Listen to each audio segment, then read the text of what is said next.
영주권이 드디어 승인이 났습니다. 허무함. 이 문서 쪼가리 하나를 위해서 제가 마케터로서 어떻게 5년 만에 개 영주권을 따게 됐는지 뭐니? 내년에 신청해! 라고 하시는 거예요. 안녕하세요 여러분. 제가 이렇게 얘기하는 영상을 찍는 건 오랜만인 것 같은데 제가 업데이트 해드릴 정말 중요한 소식이 있어서 이렇게 영상을 키게 되었어요. 근데 그 전에 제가 이제 방금 샤워를 하고 나와서 조금 이제 스킨케어를 하면서 이제 말씀을 드릴게요. 제가 말씀드리고 싶은 중요한 업데이트는 영주권이 드디어 승인이 났습니다.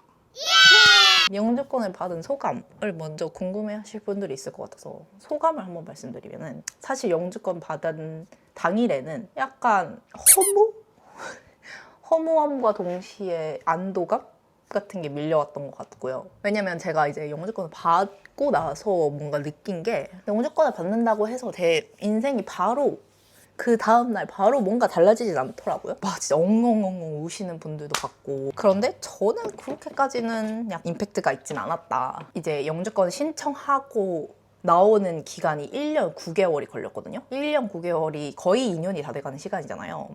그 시간 동안 정말 승인이나 거절이나 아무런 그런 말도 없이 1년 9개월 동안 정말 아무 연락도 받지 못했어요, 이민성한테.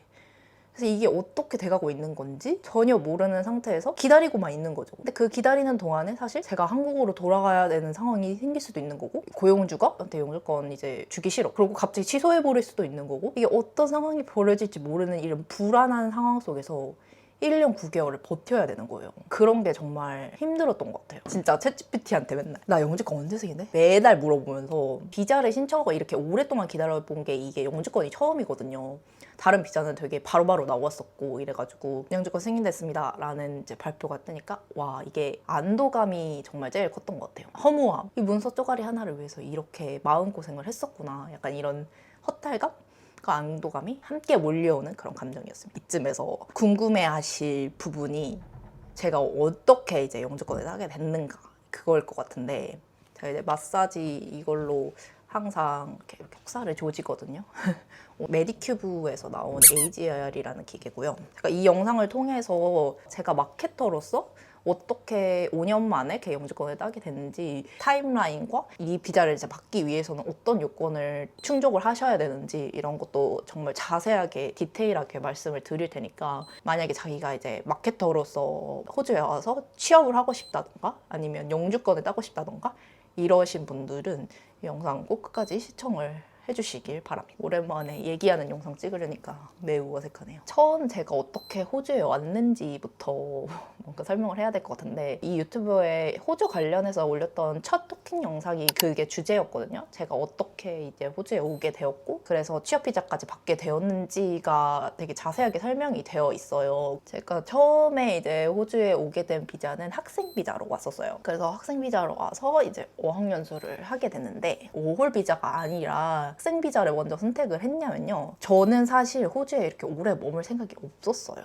근데 이제 워홀 비자를 쓰게 되면 1년은 무조건 있어야 되잖아요. 짧게 한 3개월 할 수 있는 그런 비자를 찾고 있었고, 해외로 나가서 한번 영어를 배워보자 라는 생각으로 일단 유학원을 가서 말씀드렸죠. 바다가 가까이 있어야 하고 한국인이 없어야 하고, 호주에 누사라는 데가 있다. 호주에 이제 그렇게 제가 도착을 합니다. 호주에 처음 온 도시로는 누사를 이제 추천드리지 않는 게, 저녁 5시면 모든 게 문을 닫습니다. 물론 어학원에서 영어 공부하려고 왔지만 뭔가 그런 외국 생활의 경험 이런 것도 당연히 저는 기대하고 왔단 말이에요. 근데 5시 이후면 나갈 수가 없는 거예요. 너무 깜깜해요. 진짜 아무것도 암흑이야. 그냥 뭐 나갈 수가 없어요.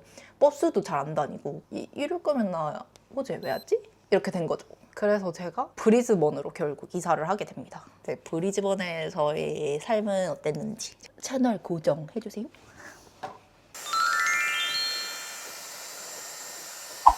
그래서 이제 이어서 말씀을 드리면, 제가 이제 브리즈번에 도착을 합니다. 브리즈번에 언어교환 모임이라는 게 있어요. 이제 그런 곳에 나가서 외국인 친구들도 많이 만나고, 그렇게 만나서 친구가 많이 생기니까 저는 이제 3개월 뒤에 돌아가는 비행기 표를 끊고 왔거든요. 이미 뭔가 아쉬운 거예요. 계속 이제 친구들도 이제야 많이 사귀었고 하는데 나는 이제 떠나가야 되니까. 그래서 이제 한국에 돌아가서 워홀 비자를 따고 옵니다. 근데 워홀비자 이제 따보신 분들은 알겠지만 워홀비자가 되게 쉽게 금방 나와요. 일주일 안에는 보통 다 나온다고 보시면 되거든요. 정말 가자마자 워홀비자 신청을 했고 친구들한테도 나 다시 돌아가 이렇게 다 말을 해뒀고 이제 그 주 안에 나왔거든요. 그래서 비행기 표도 그 다음 주 떠나는 걸로 바로 잡았어요. 근데 저는 그런 생각도 있었어요. 그 다음 주에 바로 비행기를 끊었던 게 이렇게 하지 않으면 제가 좀 게을러질 것 같은 거예요. 저는 저를 너무 잘 알거든요. 워홀비자가 이제 1년밖에 없는 비자다 보니까 이 1년을 최대한 이제 활용을 해야 된다고 생각했어요. 그래서 이제 바로 들어가자마자 일을 시작할 계획을 세웠어요, 제가. 이제 포트폴리오랑 이력서를 그 한 주에 빡세게 팍 만들어가지고 호주에 일을 구할 수 있는 사이트가 정말 많거든요. 예, 기본적으로 인디드 그리고 식닷컴이라는 데가 있고 그 다음에 이제 조라라는 웹사이트가 있고 호주는 페이스북을 진짜 활용을 많이 하거든요. 그래서 페이스북 마켓플레이스에 이제 올라오는 광고들도 있어요. 페이스북 그 공고에 올라오는 웹사이트들은 좀 스캠도 많아요. 그래가지고 제가 몇 번 당한 적이 있어가지고 그거는 이제 좀 추천을 드리지 않고요. 썬브리즈번이라는 그 한인 잡을 구할 수 있는 웹사이트가 있어요. 거기서도 이제 이력서를 제가 돌렸었고 제가 그 사이트들은 캡션에다 다 남겨놓을 테니까 이제 해외 취업에 관심 있으신 분들은 이제 캡션을 확인을 꼭 부탁드리고요. 진짜 엄청 많이 돌렸던 것 같아요. 정말 호주 오기 전까지만 해도 몇백 개가 넘는 잡들을 지원을 했거든요, 제가. 한국이 이민 법무사님으로부터 연락을 받아서 이제 거기에서 일을 시작하기로 합니다. 풀타임 잡이었는데도 불구하고 주에 제가 600불을 받았거든요. 렌트와 생활비를 감당하기가 조금 벅차가지고 프리랜서 잡들을 구하게 됩니다. 그래서 첫 번째로 이제 프리랜서 잡을 했던 게 웹사이트를 구축을 하는 거를 일단 원하셨고 저는 코딩을 배우긴 배웠지만 그렇게 웹사이트를 제 힘으로 구축할 수 있는 그런 기술은 없었고 워드프레스를 배워봐라 라고 하신 거예요. 근데 이게 정말 큰 기회였던 게 워드프레스가 호주 회사에서 좀 작은 비즈니스들은 사용을 하는 그런 툴이더라고요. 그래서 이제 유튜브 보면서 열심히 이제 공부를 해서 배우고 웹사이트를 만들어 드렸어요. 이민 회사를 다닌과 동시에 이제 그 회사 끝나고 돌아오면은 이제 프리랜서 잡하고 처음에 일했던 곳은 그만두고 이제 다른 한인 회사인 여기는 이제 유학원이었거든요. 왜 해외 취업을 하기로 해놓고 한인잡을 구했느냐 제 상황에서 그때 최선이었던 것 같아요. 왜냐면 제가 그때 영어를 못했었거든요. 왜냐면 어학연수를 일단 3개월을 했지만 그 어학연수 3개월 한다고 사실 영어가 막 엄청 막 잘해지고 그런 건 아니거든요. 호주 회사들에서 사실 연락이 안 왔어요. 정말 여러 군데 지원을 했지만 항상 연락 오는 곳은 한인 회사였다. 유학원을 그렇게 취직을 했는데 2달이라고 코로나가 터집니다. 그래서 잘렸어요. 한마디로 말하면. To be continued. 호주 태양이 뜨거워서 좋은 점 하나. 빨래가 엄청 빨리 마른다. 이제 빨래 거두면서 그 이후의 이야기를 이어가 볼게요. 영상 마지막에는 제가 느꼈던 그런 경험들을 바탕으로 한 그런 꿀팁들을 좀 풀어드릴 예정이니까 To be continued. 코로나가 터지고 저는 직장을 잃었습니다. 이제 모든 프리랜서 잡까지 다 잃었어요. 백수가 되었습니다. 그리고 이제 백수가 되고 나서 저에게 주어진 선택지는 2가지였죠. 한국으로 돌아가느냐 아니면 농장, 공장 이런 데서 일을 했었어야 했어요. 그 세컨 비자를 딸 수 있는 요건이 된다고 하더라고요. 그 2가지 선택이 있었는데 체력을 쓰는 일이 저한테 맞지 않거든요. 왜냐면 저는 항상 사무직을 해왔으니까. 그때가 겨울이었는데도 불구하고 한낮에는 진짜 너무 더웠어요. 운이 되게 좋았다고 생각이 드는 게 지금 생각해보면 그때 제가 딸기 농장을 지원해서 갔었거든요. 근데 딸기 농장이 정말 악명이 높았어요. 힘들기로. 한인 사이트에 들어가 보시면 이제 농장 공장 구인한다는 글이 되게 많거든요. 그 농장 주인이 구하는 게 아니고 그거를 이제 연계해주는 컨트랙터들이 있어요. 일만 연계를 해주는 게 아니라 숙소, 초기 정착, 교통수단 이런 것까지 다 이제 지원을 해주거든요. 저는 약간 근무 조건이 어떻든 저떻든 그냥 지금 빨리 당장 구할 수 있는 일을 원했고 갔는데 딸기 농장에서 더 이상 코로나 때문에 새로운 직원을 구하지 않기로 결정했다. 조금만 기다려봐라. 자기가 뭔가 방법을 구안을 해내겠다. 그래서 3일 정도 기다리니까 그분이 딸기 농장 말고 라즈베리랑 블랙베리가 지금 시즌은 아닌데 사람을 구인을 하고 있다. 그래서 시즌이 아니어서 돈은 못 벌겠지만 그 세컨 비자를 위한 일수는 채울 수 있을 것 같다. 라고 해서 저는 솔직히 이제 세컨 비자를 따로 농장을 가려고 한 거니까 일수를 채울 수 있으면은 그걸로 나는 된다. 얼마를 버는가는 상관이 없다 라고 해가지고 블랙베리 농장에 가게 된 거예요. 블랙베리나 라즈베리 농장 다니면서 딸기 농장 한 번 하루 일손이 필요하다 그래가지고 갔었거든요. 진짜 개 힘들어요.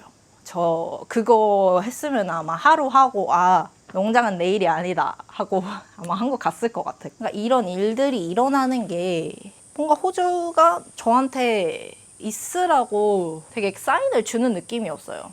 돌아가지 마라. 좀만 더 있어 봐라. 800. 진짜 찐 영국인이 말아주는 잉글리시 브렉퍼스트 맛은 어떨지. 농장에서 열심히 일을 해가지고 세컨 비자를 땄어요. 그렇게 어렵진 않아요. 농장 일을 88일을 채워가지고 페이슬립이 약간 호주의 급여 명세서 같은 건데 그런 거를 이제 모아두셨다가 등록을 하시면 됩니다. 세컨 비자는 거의 신청을 한 다음에 그날 밤에 나왔어요. 세컨 비자 관련해서 드리고 싶은 팁은 빨리 좀 시작을 하셔라. 왜냐면 이게 농장 일이라는 게 또 시즌 따라서도 막 확확 바뀌고 비가 오면 또 일을 할 수가 없고 이래가지고 변수가 되게 많거든요. 그래서 저도 좀 안정적으로 한 5개월은 일을 했었던 것 같고, 그리고 공장 일이 힘들어요. 그래서 요새는 이제 서비스 잡을 지역에 따라서 딸 수 있는 걸로 하니까 서비스 잡을 알아보시는 거를 더 추천을 드려요. 컴퓨터를 딴 다음에 다시 브리즈번으로 복귀를 했습니다. 제가 포트폴리오 만들고 이력서 만들고 지원하고 한인 회사에 지원해서도 됐었는데 여기서 진짜 약간 터닝 포인트가 됐던 게 호주 회사에서 연락이 왔었어요. 그래서 호주 회사에서 면접을 보게 됐는데 지원을 할 때도 엄청 그냥 마구잡이로 지원을 했다고 했잖아요. 근데 그 이유가 뭐냐면은 5월 비자이신 분들은 일단 한 회사와 6개월밖에 일할 수 없다는 제약, 언젠가 이 비자가 끝난다는 제약, 또 뭐 저 같은 이제 한국에서 온 분들은 영어를 원어민처럼 할 수 없다는 제약. 그래서 호주 회사 입장에서는 호주 사람 대신에 저를 채용할 이유가 없는 거예요. 한계를 가지고 시작을 했기 때문에 어떤 회사든 붙으면 간다 약간 이런 생각으로 지원을 했던 거고, 그래서 처음에 이제 붙었던 회사가 가족 회사였고 사는 곳과 엄청 멀었고, 근데 그 회사 쪽에서 너네 집이 머니까 차를 지원을 해주겠다고 해가지고 초보 운전이었거든요. 근데 완전 3일 동안 스파르타로 운전을 배웁니다. 이제 첫 출근을 하게 됐죠. 취업 비자를 거기서 해주겠다는 말을 듣기까지 2주밖에 안 걸렸거든요. 사실 그때 당시에는 이렇게까지 빨리 나한테 취업 비자를 제공을 해준다고? 라고 생각을 했는데 지금 와서 생각해보면 그 이유를 알 것 같거든요. 이제 그 이유가 정말 중요하니까 제가 일단 밥을 먹고 얘기를 해드릴게요. 저희는 이제 영화 보러 가는 중이고요. 그렇게 생각해요. 제가 저를 대체 불가능한 사람으로 만들었다고 생각을 해요. 이게 되게 어렵다고 생각될 수도 있는데 그 회사에 맞춤 대체 불가능한 사람으로 제가 저를 만들었던 거죠. 처음에 했던 일은 소셜미디어 계정을 운영하는 직무였거든요. 그래서 그 이미지를 디자인을 해서 올리는 거예요. 이제 그분들의 운영 방식에 맞게 하되 이 이미지 디자인은 제가 채용을 하셨던 호주인들보다 더 잘 할 수 있다는 저는 확신이 있었던 거죠. 그런 기술들과 감각이 있으니까. 그런 거를 레퍼런스도 엄청 설치하면서 이렇게 하면 더 좋겠다 디자인을 제안을 하니까 이제 어느 순간 홈페이지 디자인 같은 것도 맡기시고 회사가 부족했던 부분을 제가 채워주는 거죠. 여러분들이 만약에 해외 취업을 하고 싶다고 하시면 회사가 원하는 기술이나 능력이나 이런 것도 갖춰야겠지만 그 회사가 뭐가 부족한지 어떤 인재가 부족한지 먼저 파악하시는 게 중요해요. 왜냐면 저희는 외국인 입장이잖아요. 근데 그분들은 아니 호주인을 채용해서 쓰면 되는데 왜 외국인을 내가 굳이 채용해서 써야 하냐에 대한 이유가 이민성에도 낼 게 필요하고 그 회사 입장에서도 필요한 거예요. 그러니까 이게 진짜 중요한 거예요. 이게 내가 대체 불가능한 사람이 되는 게 정말 중요한 거예요. 근데 이게 그렇게 어려운 게 아니에요, 여러분. 특히 한국 사람들은 정말 열심히 일하고 기술도 정말 많고 영상 제작도 어느 정도 할 수 있는 사람도 너무 많고 이런 재능이 나에게 있다, 이런 기술이 나에게 있다, 아니면 없더라도 나는 배울 의향이 있다 하면은 솔직히 영상 편집 요새 캔바, 캡컷 얼마나 많아요. 그리고 영어가 걱정된다 그러면 챗GPT한테 물어보면 되고 그러면 그게 내 기술이 되는 거예요. 그게 내 장점이 되는 거고 그 회사가 좀 작아서 인재들이 없다 하면은 그게 나의 경쟁력이 되는 거죠. 근데 그 첫 번째 일했던 데는 그 회사가 취업 비자를 줄 요건이 안 돼가지고 줄 수 없게 됐지만 다음 회사에서도 제가 했던 방법은 똑같습니다. 이제 영상 콘텐츠, 릴스 이런 게 뜰 거다. 영상 콘텐츠를 엄청 만들었거든요. 그러니까 그 사장님이 저를 엄청 좋아하셨어요. 나는 이런 걸 만들 생각조차 못했는데 너가 제안해주네? 또 영상을 이렇게 너처럼 만들 수 있는 애가 없다. 그 영상 콘텐츠 때문에 대체 불가능한 존재가 그 회사에서 되어 있었던 거죠. 그게 제가 취업 비자까지 따게 된 거예요. 이게 또 어떻게 영주권으로 이어졌는지는 아바타 3를 보고 와서 말씀드릴게요. 안녕. To be continued. 저희는 지금 이제 장장 3시간 10분에 달하는 영화를 보고 나왔고요. 되게 재밌었거든요. 그 영화 자체는 되게 재밌는데 이 편과 그다지 다를 게 없다. 영주권을 어떻게 제가 땄느냐를 이제 말씀을 드릴 건데 482 취업 비자를 제가 땄잖아요. 또 마케팅 스페셜리스트로 이제 482를 딴 거거든요. 1865로 트랜지션 스트림이라고 해서 482를 가지고 3년 동안 같은 회사에서 일을 해야만 이제 186으로 넘어갈 수 있는 조건이 되는데 그때 당시에는 제 직업군이 없었어요. 저는 186으로 넘어갈 수 없는 직업군이었어요. 이제 제가 그때 당시에 이제 내릴 수 있는 결론은 그거였어요.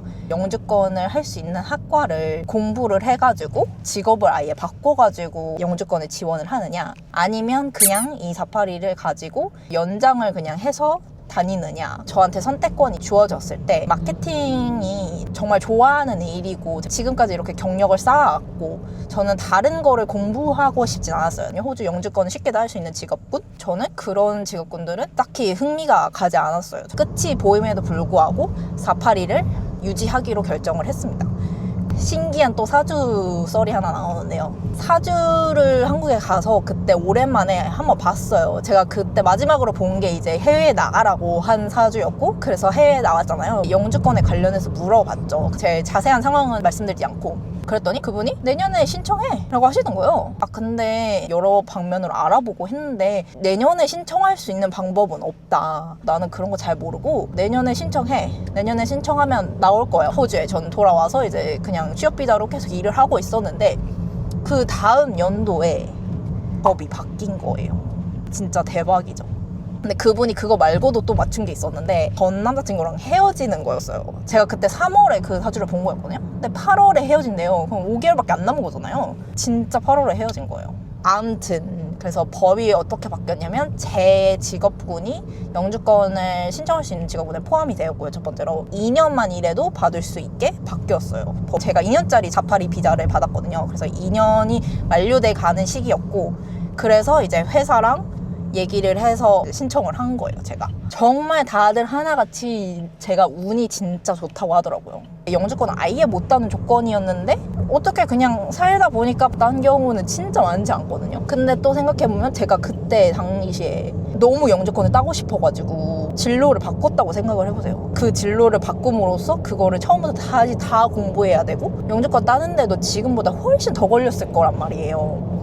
그래서 이게 진짜 사람 인생이라는 게 너무 노력하지 않아도 주어질 사람들에게는 주어지는 것인 것 같기도 하고 또 엄청 노력을 했는데도 불구하고 안타깝게 또 법이 바뀌어서 못 따시는 분들도 많거든요. 그래서 이게 진짜 그 흐름을 좀 잘 타야 되는 것 같고 영주권 누구나 따고 싶죠. 간절한 마음 너무 잘 알고 있고 저는 그 마음을 계속 항상 가지고 있었어요. 아 내가 이거 영주권을 만약에 못 따게 되더라도 그냥 한국에 가가지고 다시 시작하면 되지. 나는 그렇게 할 수 있어. 라는 자신감도 있었고 뭔가 이 경험이 어쨌든 저는 헛되지 않을 거라는 걸 너무 잘 알고 있었기 때문에 영어 실력도 너무 많이 늘었고 해외에서 취업해본 경험이 이미 있고 나는 어디서든 어느 나라에서든 다시 시작해도 된다라는 그런 마음가짐을 갖고 있었기 때문에 오히려 뭔가 더 편하게 스트레스 받지 않고 영주권을 좀 쉽게 딸 수 있지 않았나. 간절함이 어느 순간에는 이렇게 독이 될 수도 있다라는 말씀을 꼭 드리고 싶어요. 저처럼 이런 마음가짐을 갖고 계시는 게 차라리 마음도 편하고 어떤 결과가 나왔을 때도 받아들일 수 있는 멘탈 훈련 해두시는 거를 추천을 드려요. 제가 생각하기엔 진짜 운이 8할인 것 같기 때문에 사람 인생이 나쁜 일이든 좋은 일이든 다음에 일어날 일을 위해서 이렇게 모든 게 연결되어 있다고 저는 생각하거든요. 만약에 실패를 하셨더라도 다른 어떤 좋은 기회가 오겠구나, 그렇게 생각하시는 게 긍정적인 멘탈 회복에 정말 도움이 많이 된다라고 말씀을 드리고 싶어요. 제가 아무래도 영주권 딴 사람으로서 이런 말씀 드리면 약간 기만으로 느껴질 수 있겠지만 제가 과거에 저에게 하고 싶은 말도 그거예요. 너무 간절하지 마라. 너는 어디든지 갈 데가 있다. 여러 가지 이제 비자 관련된 디테일한 내용들과 다른 또 꿀팁들을 들고 다시 돌아올 테니까 이 영상 끄지 마시고 to be continue 해주십시오. 그럼 안녕. 제가 이제 이민 변호사도 아니고 저는 전문가도 아니에요.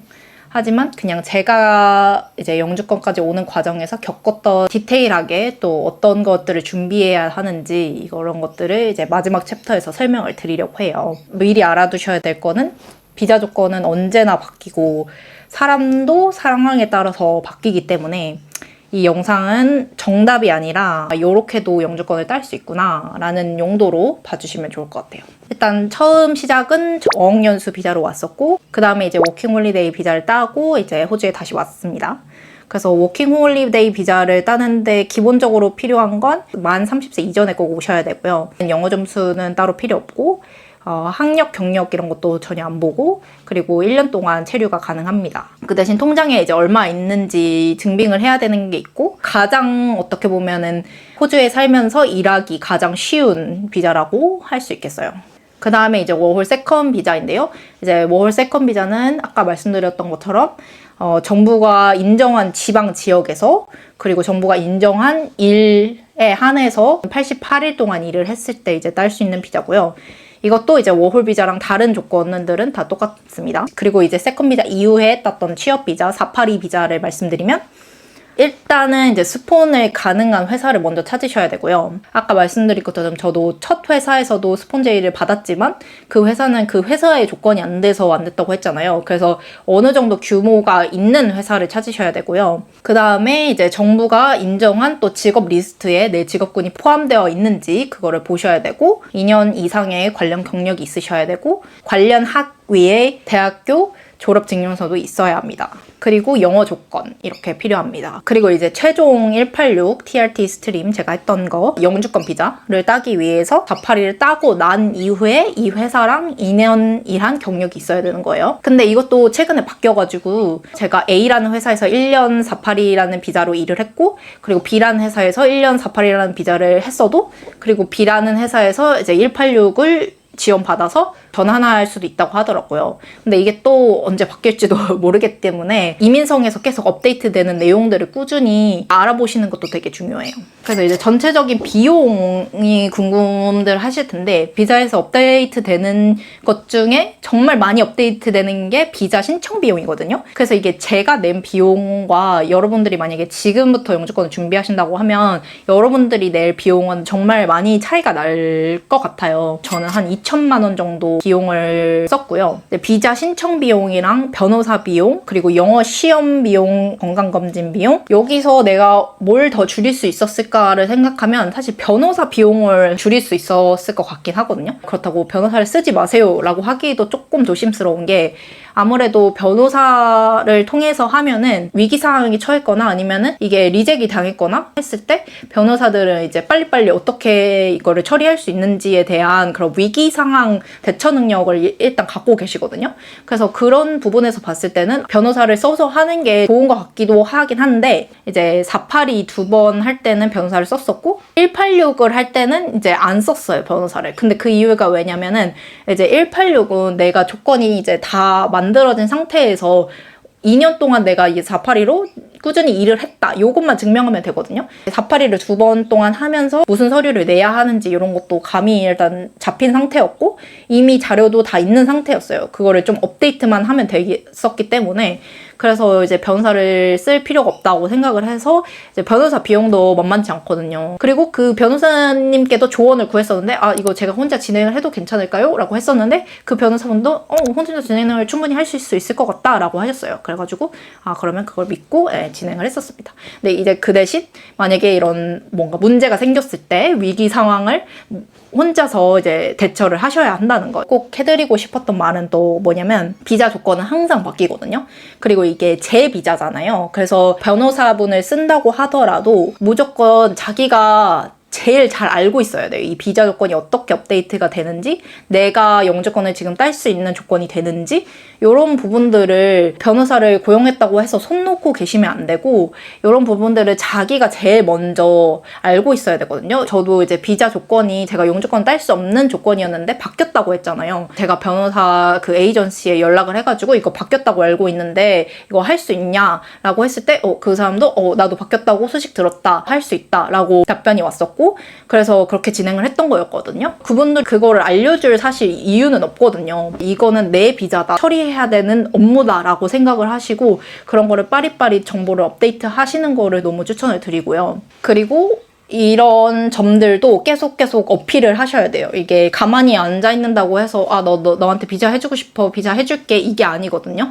그래서 계속 매니저랑 대화하고 아니면 보스랑 대화하면서 나는 여기서 계속 일을 하고 싶고 그러려면은 너가 비자를 제공해줘야 되고 너도 내가 필요하지 않냐, 이런 식으로 그렇게 하셔야 됩니다. 워홀에서 사실 영주권까지 오는 과정이 정말 사람마다 너무너무 다르고 많은 케이스가 있고 정말 어렵게 따시는 분들도 많아요. 만약에 이게 내가 원하는 대로 되지 않더라도 이 일은 내가 원하는 대로 되지 않은 게 분명히 이유가 있을 거야. 내 인생에서 잘 풀리려는 이유가 있을 거야 라고 마음 편하게 생각하시는 거를 추천을 드려요. 다음 영상에서는 이 영상이 만약에 잘 된다면 그 영상에 달린 댓글들에 대한 Q&A 영상도 한번 해볼까 생각 중이거든요. 그래서 만약에 질문이 있으시다면은 부담 없이 이렇게 남겨주시면은 제가 다음 영상으로는 Q&A 영상을 말아보도록 하겠습니다.